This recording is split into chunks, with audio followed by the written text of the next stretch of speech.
Hello, मैं Ramhit right way chemistry के YouTube channel पे पुनः आप सबों का स्वागत करता हूं।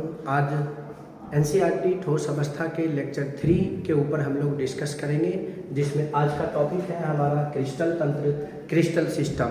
तो आज के क्लास में हम सीखेंगे क्रिस्टल तंत्र या क्रिस्टल सिस्टम क्या है। बिना देर किए हुए चलिए हम लोग चैप्टर को आगे स्टार्ट करते हैं और सबसे पहले इन्हीं टॉपिक को समझ लेते हैं कि क्रिस्टल तंत्र या क्रिस्टल तंत्र सिस्टम होता क्या है। क्रिस्टल तंत्र या क्रिस्टल सिस्टम को एक दूसरा नाम भी दिया जाता है, जिसको आकाशीय जालक के रूप में भी बोला जाता है। आप इसे आकाशीय जालक भी कह सकते हैं। तो समझिए क्रिस्टल तंत्र क्या होता है या क्रिस्टल तंत्र किसे कहते हैं। किसी क्रिस्टल के नियमित व्यवस्था को क्रिस्टल तंत्र कहते हैं। जैसे मान लीजिए हमारे पास कोई भी ठोस है या कोई क्रिस्टलीय ठोस है, उसका जो नियमित व्यवस्था है उसी नियमित व्यवस्था को हम कहते हैं क्रिस्टल तंत्र के नाम से जानते हैं। क्रिस्टल तंत्र जो होते हैं ना, मुख्यतः दो प्रकार के होते हैं। एक होता है द्विविमीय क्रिस्टल तंत्र और दूसरा होता है त्रिविमीय क्रिस्टल तंत्र। द्विविमीय क्रिस्टल तंत्र किसको कहते हैं? जब क्रिस्टल का अवयवी कण दो अक्षों पर व्यवस्थित हो, एक्स अक्ष पर और वाई अक्ष पर। जैसे कि ये एक्स अक्ष हमारा हो गया और ये हमारा वाई अक्ष हो गया, तो इसे हम कहेंगे द्विविमीय क्रिस्टल तंत्र। ये इसका ऑरिजिन पॉइंट है, ऑरिजिन पॉइंट का सिंबल वो मान लेते हैं। निर्देशांक कोऑर्डिनेट जो है इसका 0 0 हो जाएगा, तो ये द्विविमीय क्रिस्टल तंत्र कहलाएंगे। अर्थात द्विविमीय क्रिस्टल तंत्र का डेफिनेशन क्या होगा? 2 डायमेंशनल क्रिस्टल सिस्टम का डेफिनेशन या क्रिस्टल लैटिस का डेफिनेशन हो क्या जाएगा कि जब किसी क्रिस्टल का अवयवी कण परस्पर दो अक्ष पर व्यवस्थित हो या द्विअक्षीय रूप से व्यवस्थित हो, एक अक्ष हमारा एक्स हो जाएगा, दूसरा अक्ष हमारा वाई हो जाएगा, तो उसे हम द्विविमीय क्रिस्टल तंत्र कहते हैं। और सर ये जो द्विविमीय क्रिस्टल तंत्र होता है, यह द्विविमीय क्रिस्टल तंत्र टोटल 5 प्रकार के होते हैं। अर्थात द्विविमीय क्रिस्टल तंत्र के 5 टाइप हैं हमारे पास। उस 5 टाइप का केवल नाम जान लीजिए। फिगर भी यहाँ हमने दिया है, लेकिन फिगर उतना आपके लिए इम्पोर्टेंट नहीं है, केवल आप यहाँ पर टर्म जानिए। मूल है आपके लिए त्रिविमीय क्रिस्टल तंत्र। सो द्विविमीय क्रिस्टल तंत्र के 5 प्रकार, जिसमें सबसे पहला है वर्गाकार। देखिए इस शेप में, वर्ग के शेप में जब आपको पार्टिकल्स मिले तो उसको वर्गाकार कहेंगे। दूसरा है आयताकार, रेक्टेंगुलर। तो रेक्टेंगुलर शेप अगर आप देखिए तो यहाँ पर आयत के आकार में मिलेगा, जिसमें ए बी आपस में बराबर नहीं होगा। तीसरा है आपका रोहम्बिक। तो रोहम्बिक शेप आपका देख लीजिए, इस तरह का शेप जो दिखेगा उस शेप को आप कहेंगे रोहम्बिक शेप। चौथा है षष्ठकोणीय, 6 कोण बेंजीन के जैसा स्ट्रक्चर जो आपको दिख रहा है, बेंजीन नहीं है, ध्यान रखिए, वो षष्ठकोणीय है, जिसमें जो शेप निकल के आ रहे हैं वह इस डायगोनल के अंदर है, तो इसे आप इस प्रारूप के अंदर है, तो इसे आप षष्ठकोणीय कहेंगे। नेक्स्ट है समानांतर चतुर्भुजाकार।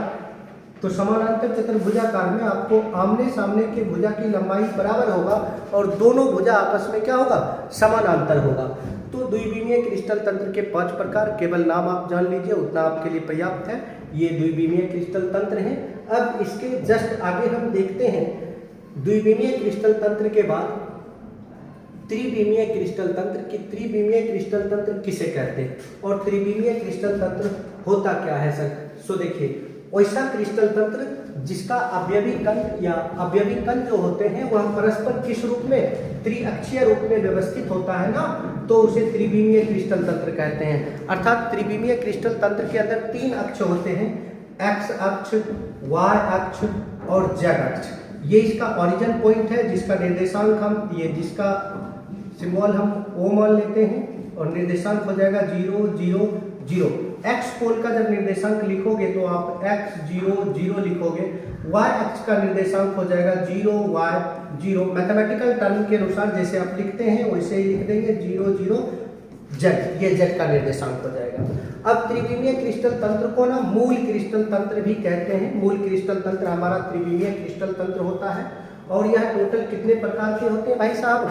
तो यह जो टोटल होता है 7 प्रकार का होता है, जिसमें 2 तरह के पैरामीटर होते हैं। एक पैरामीटर होता है अक्षीय लंबाई ABC और एक पैरामीटर होता है अक्षीय कोण। अक्षीय कोण जो होता है वह अल्फा होता है, बीटा होता है और गामा होता है। Alpha, beta, gamma. के आधार पर वर्गीकृत किया गया, यानी मूल क्रिस्टल तंत्र के जो 7 प्रकार हैं उसे 2 टाइप से बांटा गया है, एक अक्षीय लंबाई के आधार पर और दूसरा अक्षीय कोण के आधार पर। इन दोनों को रिलेट करके इसके टोटल 7 टाइप बनाए गए।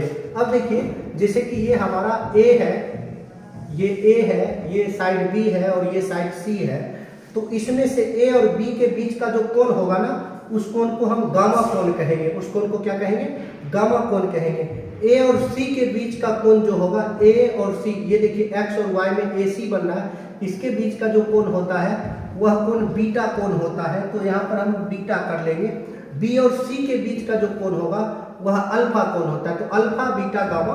दैट मीन्स एक हम क्लियर फिगर यहाँ पर क्लियर इमेज लेते हैं, ये हमारा अल्फा होगा, ये हमारा बीटा होगा, ये हमारा गामा होगा। तब जब ये हमारा एक्स पोल हो, ये हमारा वाई पोल हो और ये हमारा जेड पोल हो, साथ ही साथ एक्स अक्ष की लंबाई ए हमने मान रखा है, वाई अक्ष की लंबाई बी मान रखा है और जेड अक्ष की लंबाई हमने सी मान रखा है।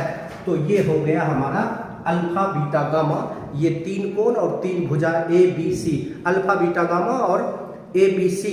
इसी के अकॉर्डिंग टू मूल क्रिस्टल तंत्र को 7 वर्गों में बांट दिया गया है। अब ये 7 वर्ग कौन कौन से हैं, इसे पढ़ने की बारी है। तो चलिए मूल क्रिस्टल तंत्र के 7 प्रकार को हम लोग डिस्कस कर लेते हैं और इसे सीखते हैं कि इसके 7 प्रकार कौन कौन से हैं। सर, मूल क्रिस्टल तंत्र को याद करने का सबसे आसान तरीका है सी ना, बहुत सिंपल से तरीका होते हैं, इसे आप आसानी से याद कर सकते हैं मूल क्रिस्टल तंत्र को। तो इसके जो सबसे आसान तरीका होने हैं उसमें हमें ट्रिक के माध्यम से इसे ध्यान में लाएंगे। वो ट्रिक क्या होगा सर? वो ट्रिक होगा हमारे पास कटोर, HMT। देखिए बहुत शानदार सा ट्रिक है, कटोर, CTOR, कटोर HMT। भाई सी का मतलब है क्यूबिकल घनाकार, टी का मतलब है टेट्रागोनल चतुष्कोणीय, ओ का मतलब है ऑर्थोरहम्बिक, आर का मतलब है रोहम्बोहेड्रल समांतर षष्ठफलक, एच का मतलब है हेक्सागोनल षष्ठकोणीय, एम का मतलब है मोनोक्लिनिक एकांताक्ष, टी का मतलब है ट्राइक्लिनिक त्रिंताक्ष। तो ये इसके नाम हो गए। अब इसमें अक्षीय लंबाई और अक्षीय कोण भी बहुत आसान सा है, आप इसे इजीली याद कर सकते हैं, आसानी से आपको समझ में भी आ जाएगा। देखिए इसमें ए बी सी तीनों बराबर है, इसमें ए बी बराबर है लेकिन सी बराबर नहीं है, इसमें ना तो ए बी के बराबर है ना बी सी के बराबर है, कोई एक दूसरे के बराबर नहीं है। फिर से इसी तीन को रिपीट कर दो भाई, ए बी सी बराबर है, ए बी बराबर है लेकिन सी बराबर नहीं है, ए बी सी कोई बराबर नहीं है, इसमें भी ए बी सी कोई बराबर नहीं है। यानी शुरुआत के 3 को ध्यान में रखिए, नेक्स्ट 3 रिपीट हो जाएगा अक्षीय लंबाई के साथ, अर्थात घनाकार क्यूब के अंदर सभी भुजा की लंबाई आपस में बराबर होता है। चतुष्कोणीय के अंदर 2 भुजा की लंबाई आपस में तो बराबर होता है लेकिन अन्य की लंबाई आपस में बराबर, तीसरा जो होता है यानी x और y, जैसे ये x है और ये y है, इसकी लंबाई बराबर होगा लेकिन z की लंबाई आपस में इक्वल्स नहीं होंगे, इन बातों का ध्यान रखना है। अक्षीय कोण में आप देखिए घनाकार का अल्फा बीटा गामा सब बराबर होता है 90 डिग्री, चतुष्कोणीय का भी अल्फा बीटा गामा बराबर 90 डिग्री, ऑर्थोरोहम्बिक का भी अल्फा बीटा गामा बराबर 90 डिग्री, लेकिन रोहम्बोहेड्रल में अल्फा बीटा गामा बराबर तो होता है बट कोई भी 90 डिग्री के इक्वल्स नहीं होता है। यहाँ पर अल्फा बीटा 90 डिग्री है और गामा 120 डिग्री है। 120 डिग्री का कोण किस में आता है भाई?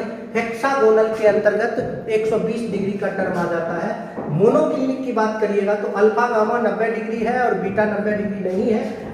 ट्राइक्लिनिक की बात करिएगा तो इसमें ना तो ए बी सी बराबर है, ना ही अल्फा बीटा गामा बराबर है, यहाँ सी है, ना ही अल्फा बीटा गामा बराबर है और ना ही कोई 90 डिग्री के बराबर है। इन चीजों का ख्याल रखना है। अब इसके कुछ एग्जांपल्स दिए गए, क्यूबिक के एग्जांपल ये हो जाएंगे, टेट्रागोनल के एग्जांपल हो जाएंगे, रोहम्बोहेड्रल के ये ऑर्थोरोहम्बिक के हेड्रल हो जाएंगे, रोहम्बोहेड्रल के एग्जांपल हो जाएंगे, हेक्सागोनल के एग्जांपल आएंगे, सबके एग्जांपल्स दिए गए। अब रही बात इन्हीं मूल क्रिस्टल तंत्र, ये जो मूल क्रिस्टल तंत्र 7 प्रकार के हैं, इसे ब्रेवेस नाम के एक साइंटिस्ट ने 14 भागों में बांट दिया, जिसे ब्रेवेस जालक के नाम से जाना जाता है। वो ब्रेवेस जालक की संख्या किसके अंदर कितना होता है, इस बात को भी समझिए। इसके लिए आसान सा टर्म है, जैसे हमने यहाँ पर इसके लिए ध्यान में रखा कटोर HMT, भाई कटोर HMT। उसी प्रकार से इसमें हम एक टेलीफोन नंबर टाइप का एक छोटा सा नंबर ध्यान में रखेंगे और बहुत आसान सा नंबर है 32 41 121। भाई 32 41 121 यानी कटोर HMT में 32 41 121 फिट कर दीजिएगा तो देखिए घनाकार क्यूब में या घनाकार ब्रेवियस जालक की संख्या 2 हो जाएगा। टेट्रागोनल घनाकार ब्रेवियस जालक की संख्या 2 नहीं 3 होगा। टेट्रागोनल की संख्या 2 हो जाएगा। ऑर्थोरहम्बिक की संख्या 4 हो जाएगा। सबसे ज्यादा ब्रेवियस जालक ऑर्थोरहम्बिक में होता है। रोहम्बोहेड्रल का 1 हो जाएगा, हेक्सागोनल का 1 हो जाएगा, मोनोकिल्लिक का 2 होगा और ट्राइकिल्लिक का 1 होगा। तो ट्रिक क्या है हमारा? ट्रिक है कटोर HMT, कटोर CTOR, कटोर HMT और दूसरा क्या 32 41 121। इस ट्रिक्स के माध्यम से number of total Bravais lactis आप आसानी से ध्यान में रख सकते हैं। अब चलिए बारी है इससे आगे के टॉपिक को समझने का, तो चलिए हम इससे आगे के टॉपिक को देखते हैं। अगला टॉपिक है हमारा जालक बिंदु लैटिस पॉइंट। भाई जालक बिंदु किसको कहते हैं, लैटिस पॉइंट किसको कहते हैं, इस बात को ध्यान से समझिए। किसी भी क्रिस्टल में उपस्थित अवयवी कण जो होते हैं उसी अवयवी कण को ना जालक बिंदु कहते हैं। अब वह अवयवी कण कहीं भी हो सकता है, वह अवयवी कण कोण के ऊपर हो सकता है, वह अवयवी कण फलक के ऊपर हो सकता है, वह अवयवी कण भुजा के ऊपर हो सकता है, कहीं पर भी हो सकता है, केंद्र पर हो सकता है। उन सभी कण को हम क्या कहेंगे, तो वो जितने भी पार्टिकल्स होंगे उसको लैटिस पॉइंट कहेंगे, जालक बिंदु कहेंगे। अब देखिए यहाँ पर हमने एक टर्म भी लिखा है, क्रिस्टल के अलग अलग स्थान पर जो जालक बिंदु होते हैं उसका मान भी जो होता है अलग अलग होता है, एक जैसा नहीं होता। जैसे क्रिस्टल का जो कोण है उस कोण के ऊपर कण का मान 1/8 होता है, सतह या फलक के ऊपर कण का मान 1/2 होता है, भुजा के ऊपर कण का मान 1/4 होता है, केंद्र बिंदु पर मान 1 होता है। अब इन सभी बातों को समझने के लिए ना एक फिगर हम डिस्कस करते हैं। सामान्य इकाई सेल का एक फिगर ले लेते हैं और या किसी भी प्रकार के क्रिस्टल सिस्टम का, और उसी फिगर के माध्यम से इन सब चीज़ों को समझने का प्रयास करेंगे कि कहाँ पर क्या होता है और किसको क्या कहते हैं। सर जैसे देखिए जनरली जब आप क्रिस्टल सिस्टम पढ़ रहे थे तो उसमें सबसे पहला टर्म आया आपके पास घनाकार, और उस घनाकार टर्म को जब आप देखे थे तो घनाकार के 3 टाइप थे ना, वही तीनों टाइप आगे चल के हमें रिलेट करना। ये सब हो गया कोण, और कोण की टोटल संख्या काउंट कर लीजिए तो कोण की संख्या टोटल है 8 गो कोण है। एक गो कोण पर 1/8 कण का वैल्यू होता है। दूसरा आ जाइए भुजा के ऊपर, देखिए 1 भुजा 2 भुजा 3 भुजा 4 भुजा 5 भुजा 6 भुजा 7 भुजा 8 भुजा 9 भुजा 10 भुजा 11 भुजा और 12 भुजा। तो भाई यूनिट सेल के अंदर टोटल भुजा की संख्या जो है वह कितना है 12 है, और एक भुजा पर कण का मान कितना है 1/4 है।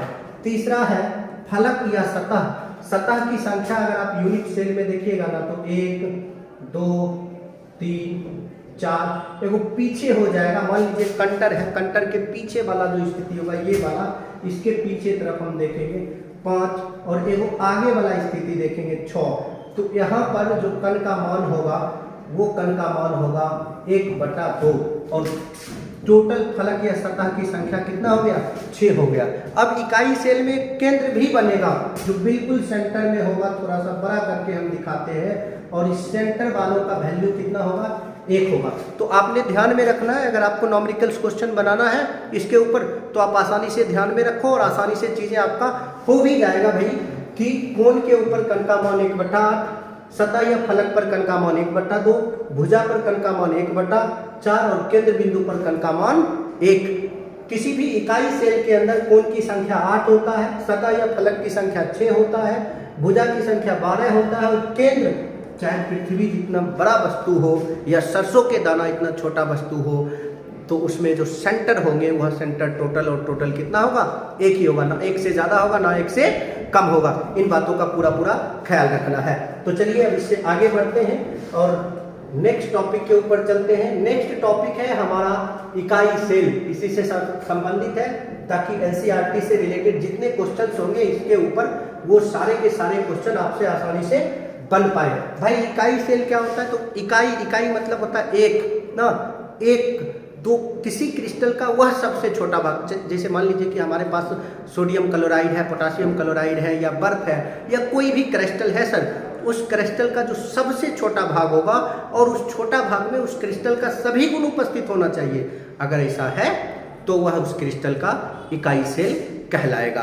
दैट मीन्स आप बोल सकते हैं किसी क्रिस्टल जालक का वह सबसे छोटा भाग जिसमें उस क्रिस्टल का सभी गुण उपस्थित हो, उसे उस क्रिस्टल का इकाई सेल कहते हैं। इकाई सेल किस आकार का होता है, घनाकार होता है। इसी वजह से इस इकाई सेल का दूसरा नाम हो जाता है सर एकक घनीय कोष्ठिका। तो इस इकाई सेल को आप दूसरा नाम दे सकते हैं एकक घनीय कोष्ठिका।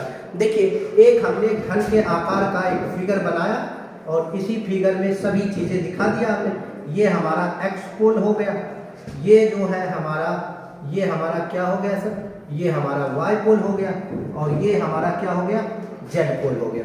एक्स भुजा की लंबाई, एक्स अक्ष की लंबाई ए है, वाई अक्ष की लंबाई बी है, जेड अक्ष की लंबाई सी है। हमने आपको पहले बताया y और z के बीच का जो कोण होगा, यानी a भुजा और c भुजा के बीच का जो कोण होगा वो अल्फा होगा।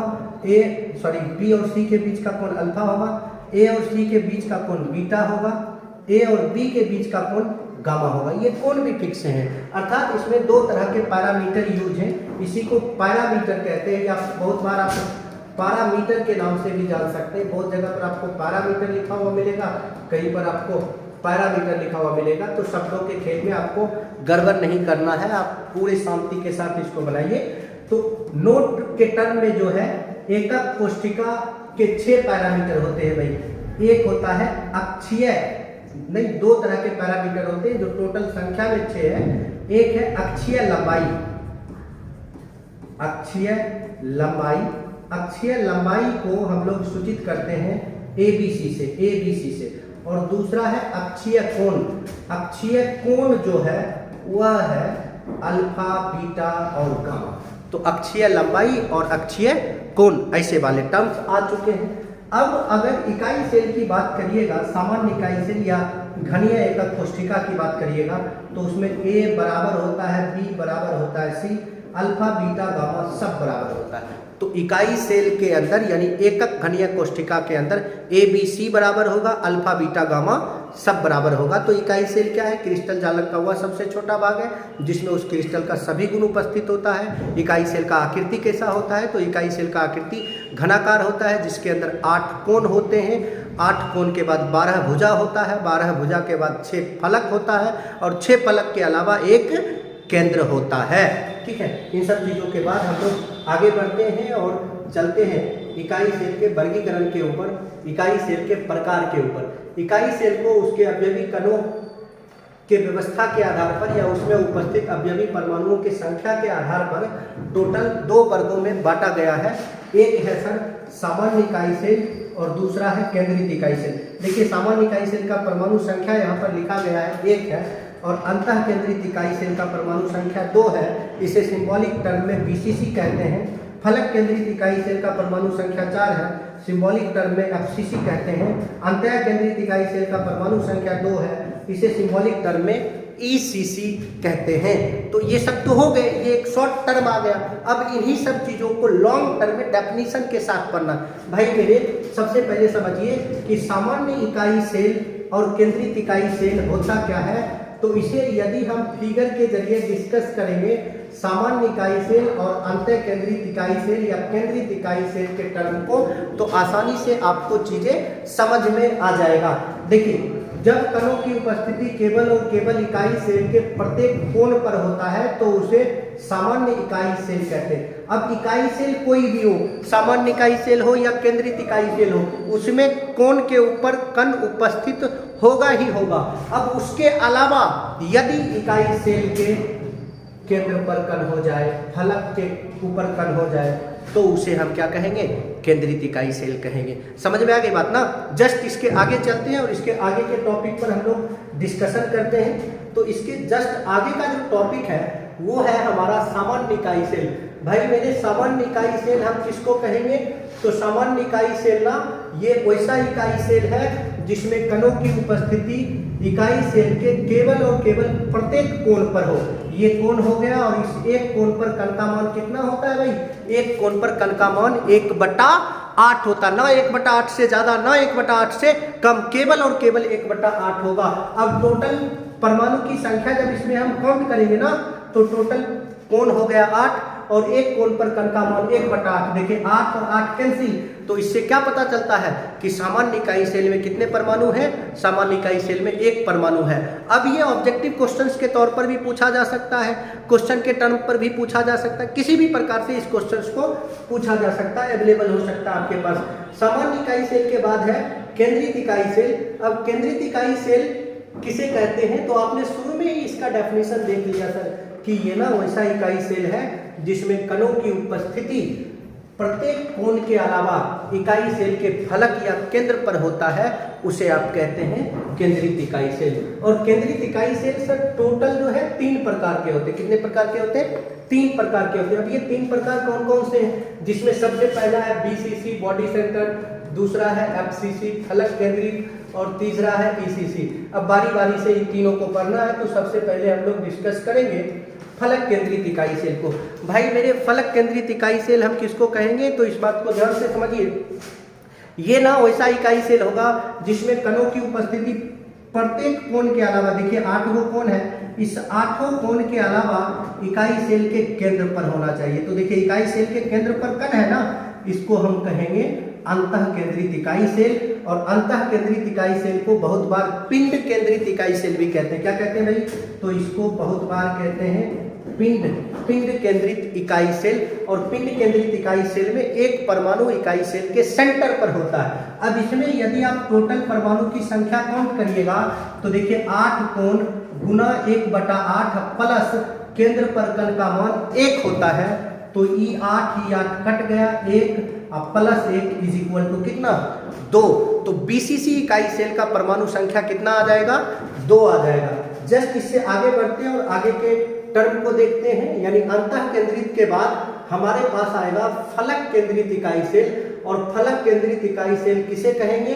तो देखिए सर ये ना वैसा इकाई सेल होगा जिसमें कणों की उपस्थिति प्रत्येक कोण के अलावा, ये सब कोण है, इस कोण के अलावा, इस 8 कोण के अलावा और कहाँ होना चाहिए?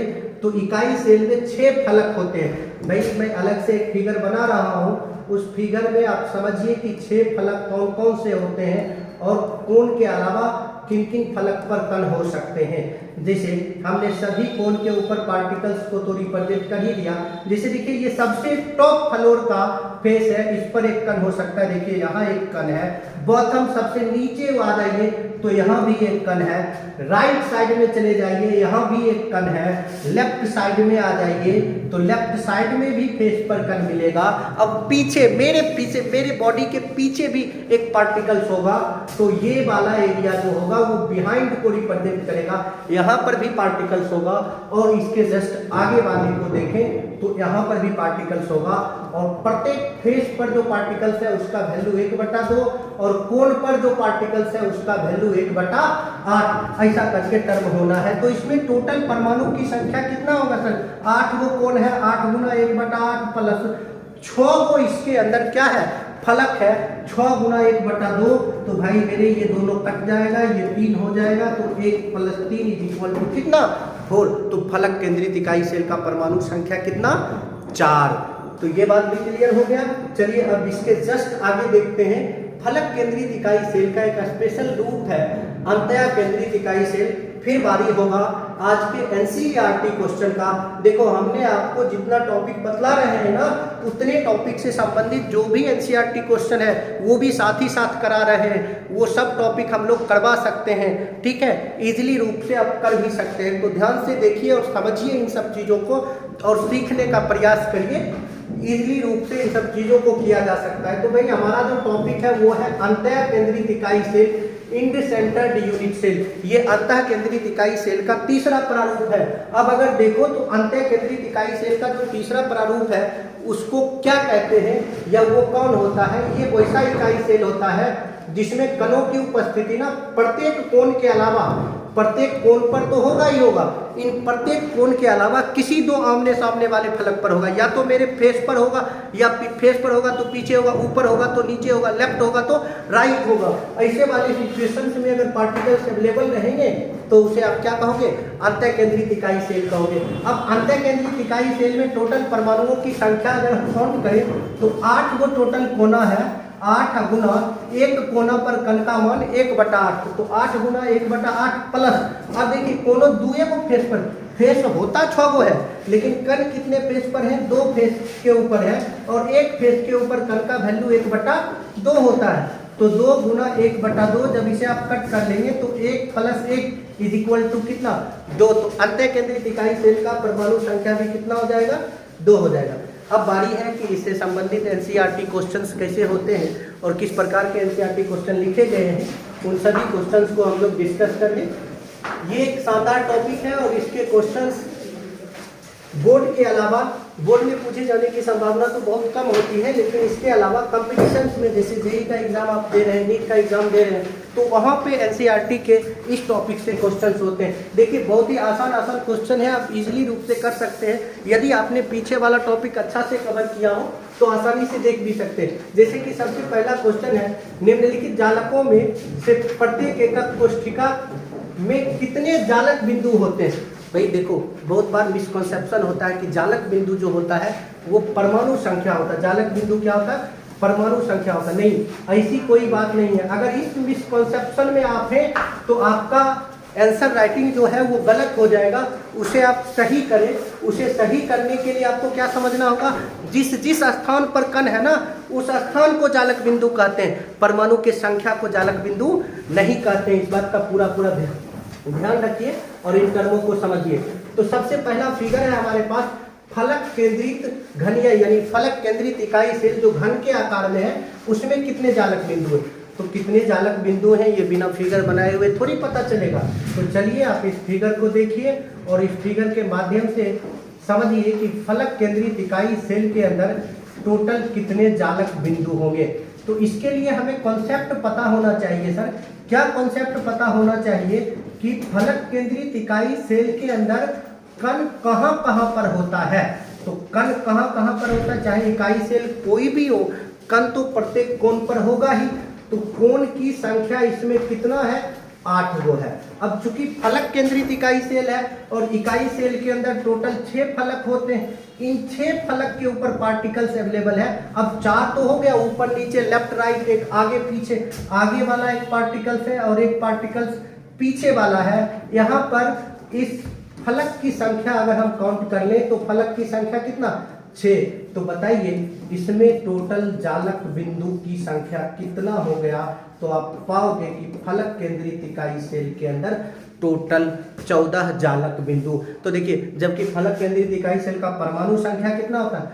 4 होता है। तो परमाणु संख्या होता है वो जो इकाई सेल के अंदर साझा कर रहा है, जबकि जालक बिंदु का मतलब वो स्थान है जिस स्थान पर कण उपस्थित है। तो फलक केंद्रित इकाई सेल एफसीसी इकाई सेल में कितने स्थान पर कण उपस्थित होता है? तो 14 गो स्थान पर कण उपस्थित होता है, जिसमें 8 जगह कोण पर होता है और 6 जगह जो है वह फलक के ऊपर होता है। दूसरा है फलक केंद्रित चतुष्कोणीय। सर फलक केंद्रित चतुष्कोणीय हो कि फलक केंद्रित कुछो हो, उसमें फलक केंद्रित जैसे लग गया ना तो हमेशा 8 कोण होगा और 6 फलक होगा, यानी इसमें भी टोटल कितने जालक बिंदु होंगे? 14 जालक बिंदु होंगे इसके अंदर भी।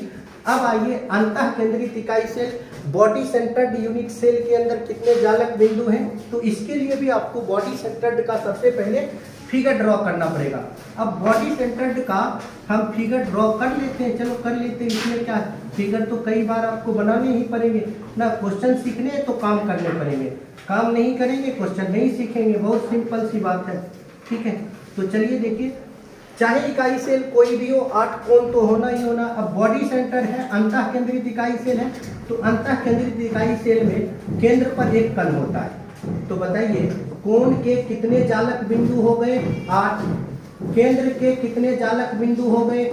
1। तो अंतः केंद्रित इकाई सेल में कितने जालक बिंदु? 9 जालक बिंदु। इसका मतलब क्या हुआ कि अंतः केंद्रित इकाई सेल में 9 जगह पर पार्टिकल्स अवेलेबल रहेगा, 9 फेस ऐसा होगा जहां पर कण अवेलेबल रहेगा। जस्ट इसके आगे के एनसीईआरटी क्वेश्चंस की ओर चले हम, तो अगला एनसीईआरटी क्वेश्चन है हमारा, जालक बिंदु से आप क्या समझते हैं या जालक बिंदु किसे कहते हैं? तो ऑलरेडी आप पहले इसका डेफिनेशन ऊपर देख चुके हैं और जालक बिंदु में कहाँ कहाँ पार्टिकल्स होता है ये सब डिस्कस कर चुके हैं, तो आप इसके डेफिनेशन को खुद से लिख सकते हैं। चलिए नेक्स्ट क्वेश्चन पर चलते हैं। ये जो भी क्वेश्चन अभी आप देख रहे हैं वो सारे के सारे क्वेश्चन एनसीईआरटी क्वेश्चन है। हो सकता है एनसीईआरटी का यह क्वेश्चन पाठ्यनिहित का हो सकता है एनसीईआरटी का यह क्वेश्चन एग्जाम्पल का हो, या हो सकता है एनसीईआरटी का यह क्वेश्चन अभ्यास का हो। उसी कड़ी में एक क्वेश्चन और आपके पास आ गया, एकक कोष्ठिका को अभिलक्षणित करने वाले पैरामीटरों के नाम बताइए। यानी ऐसे कौन कौन से मापांक हैं जिस मापांक के जरिए एकक कोष्ठिका अर्थात एकक कोष्ठिका का दूसरा नाम क्या है जो सामान्य रूप से आपने बहुत अच्छा से पढ़ा, वो क्या है भाई? तो वो है इकाई सेल। एकक कोष्ठिका को हम क्या कह सकते हैं? इकाई सेल कह सकते हैं। और इकाई सेल के पैरामीटर के नाम बताने के लिए कहते हैं, तो इसके आंसर में हम क्या लिखेंगे? इकाई सेल में 2 प्रकार, ये भाषा आपको लिखना पड़ेगा। इकाई सेल में 2 प्रकार के पैरामीटर होते हैं। नंबर ए भाई पहला क्या है? तो अक्षीय लंबाई। नंबर ए जो है वो अक्षीय लंबाई है, और उस अक्षीय लंबाई को हम क्या बोलते हैं? ए बी या सी। ए बी एवं कर दीजिए, या से ज़्यादा बेहतर है, एवं चूंकि या में नहीं है वो निश्चित रूप से है। बी नंबर अक्षीय कोण। तो दूसरे तरह के पैरामीटर्स हमारे पास हो जाएंगे। अक्षीय कोण, जिस अक्षीय कोण को हम लोग कहेंगे अल्फा, बीटा एवं गामा। तो ये एनसीईआरटी क्वेश्चन है, उस एनसीईआरटी क्वेश्चन का ये सॉल्यूशन हो गया। अब चलिए नेक्स्ट एनसीईआरटी क्वेश्चन पर चलते हैं कि इस पर कितने एनसीईआरटी क्वेश्चन थे वो आपको फाइनली पता चल जाएगा। अब ध्यान से इन बातों को देखिए। ये क्वेश्चंस अपने आप में एक शानदार क्वेश्चन है। आपने 2 तरह के टर्म्स देखा वहां पर जब आप पढ़ रहे थे मूल क्रिस्टल तंत्र। तो मूल क्रिस्टल तंत्र 7 प्रकार का था, जिसके लिए आपने ट्रिक पढ़ा, कठोर, HMT। उस HMT में एक आया था हेक्सागोनल षष्टकोणीय और एक आया था मोनोक्लिनिक एकांताक्ष। तो बताइए इस दोनों में डिफरेंट क्या है? आपको उसी टेबल के ऊपर जाना है, अक्षीय लंबाई और अक्षीय कोण के आधार पर डिफरेंट कर डालना है। दूसरा है फलक केंद्रित और अंतः केंद्रित एकक कोष्ठिका या इकाई सेल। फलक केंद्रित इकाई सेल को FCC कहते हैं, अंतः केंद्रित इकाई सेल को ECC कहते हैं, EEC नहीं ECC कहते हैं। तो फलक केंद्रित इकाई सेल और अंतः केंद्रित इकाई सेल को भी आपने डीप में पढ़ा। इस दोनों के अंतर को आप आसानी से लिख सकते हैं। जैसे मैं 1-2 अंतर बतला दूं, इसमें कण की उपस्थिति प्रत्येक कोण पर होता है, जबकि इसमें कोण पर तो होगा ही होगा, प्रत्येक फलक के ऊपर होता है, प्रत्येक फलक के ऊपर होता है, जबकि इसमें कण की उपस्थिति केवल 2 आमने सामने वाले फलक के ऊपर होता है। ये पहला मेजर डिफरेंट है ना। इसमें 6 फलक पर कण है, जबकि इसमें केवल 2 फलक पर कण है, वो भी आमने सामने वाला। और दूसरा मेजर डिफरेंट क्या है? इसका परमाणु संख्या हमारे पास 4 आया था और इसका परमाणु संख्या कितना आया? 2 आया। फिर इसका चित्र इसमें बना दीजिए और इसका चित्र इसमें बना दीजिए। तो आपने देखा क्रिस्टल तंत्र से एनसीईआरटी में किस प्रकार के सवाल पूछे जाते हैं। आप भी चाहते हैं कि इस तरह के एनसीईआरटी सवालों को आप पूरे रूप से कर पाए और पूरा सॉल्यूशन मिल पाए, तो आप निश्चित रूप से राइट वे केमिस्ट्री के यूट्यूब चैनल से जुड़िए। अब बारी है अंतिम क्वेश्चन का। अंतिम क्वेश्चन अभ्यास से है, एनसीईआरटी अभ्यास से, और शानदार क्वेश्चन है। इस तरह के क्वेश्चन एक लेवल के क्वेश्चन होते हैं और पूर्णतः ध्यान से समझने का प्रयास करिएगा तो ही ऐसे क्वेश्चन आपको समझ में आने वाले हैं, अन्यथा दिक्कत करेगा। तो चलिए सबसे पहले हम क्वेश्चन को रिवाइज करते हैं। क्वेश्चन है स्पष्ट कीजिए एकक घनीय कोष्ठिका। भाई सबसे पहले हम एकक घनीय कोष्ठिका तो बना लें, फिर आगे देखेंगे कि आगे क्या क्या कहता है। इन सभी बातों को डिस्कस करेंगे और समझने का प्रयास करेंगे। ये एक हमारा एकक घनीय कोष्ठिका हो गया। आप ऐसे करके एकक घनीय कोष्ठिका बनाते हैं जिसका ये एक्स पोल है ना, ये वाला सिस्टम एक्स पोल हो गया, और ये वाला सिस्टम वाई पोल हो गया, और ये वाला सिस्टम जो है वह जेड पोल हो गया, जिसमें आपको पता भी था इसको अल्फा कहते हैं, इसको बीटा कहते हैं और इसको गामा कहते हैं। सभी भुजा की लंबाई आपने ये सब पढ़ रखा है। अब इस इकाई सेल में किन किन चीज़ों को, किन किन टर्मों को हमें डिस्कस करना है वो हम थोड़ा अच्छा से समझ लेते हैं और चीज़ें जान लेते हैं। देखिए क्वेश्चन कहता क्या है कि स्पष्ट कीजिए कि एकक घनीय एकक कोष्ठिका के कोने, भाई कोने, कोना क्या गो है, 8 गो कोना है, 1 गो 2 गो 3 गो 4 गो 5 गो 6 गो 7 गो और 8 गो कोना, और क्वेश्चन आगे पढ़ेंगे तो पूरा पता चलेगा। और अंतः केंद्र पर उपस्थित परमाणु, यानी इस कोण पर उपस्थित परमाणु और अंतः केंद्र पर उपस्थित परमाणु का कितना भाग सन्निकट एकक कोष्ठिका से सहभाजित होता है। भाई बहुत डिफिकल्ट है, ध्यान से समझो इस बात को। क्या कहता है कि इसका कितना भाग, यानी ई कण जो है कोण के ऊपर वो ऐसा का क्या वो घन से सटा हुआ होगा, ध्यान से समझो। जैसे मान लीजिए इसी कण के हम लेते हैं टर्म के ऊपर, तो एक जस्ट इसके इस साइड, एक जस्ट इसके इस साइड, ठीक है, 2 कण हो गए, एक उसके ऊपर एक उसके ऊपर, 4 इकाई सेल हो गया, और वही 4 इकाई सेल जस्ट सामने से भी होगा ना, तो कोण को पार्टिसिपेट करने वाला इकाई सेल की संख्या कितना होगा, 8 होगा। अर्थात ये 8 वो एकक कोष्ठिका से सटा हुआ होगा, 8 इकाई सेल से जुड़ा हुआ होगा। लेकिन क्या ये बीच वाला किसी से जुड़ा हुआ है, नहीं जुड़ा हुआ। क्यों? क्योंकि बीच में भाई मेरे बॉडी का सेंटर जो है, या मान लीजिए एक फुटबॉल लेते हैं और ई फुटबॉल लेते हैं, इस दोनों फुटबॉल को जब हम एक दूसरे के नज़दीक लाते हैं तो क्या होगा, इसका फलक सटेगा ना, लेकिन कहेंगे कि इसका और इसका केंद्र सट जाए, संभव है क्या? इसके लिए आपको इस फुटबॉल को भी काटना पड़ेगा और इस फुटबॉल को भी काटना पड़ेगा। दैट मीन्स ये किसी को सहभागित नहीं करता, ये केवल और केवल एक इकाई सेल के अंदर होता है, जबकि ये 8 इकाई सेल को सहभागित करता है। तो ये सब एनसीईआरटी क्वेश्चन थे जिसे आप अभी देख रहे थे। तो आज के लिए बस इतना ही, फिर आगे हम लोग नए टॉपिक के साथ जुड़ते हैं एनसीईआरटी के नए लेक्चर में। आज के लिए बहुत बहुत धन्यवाद।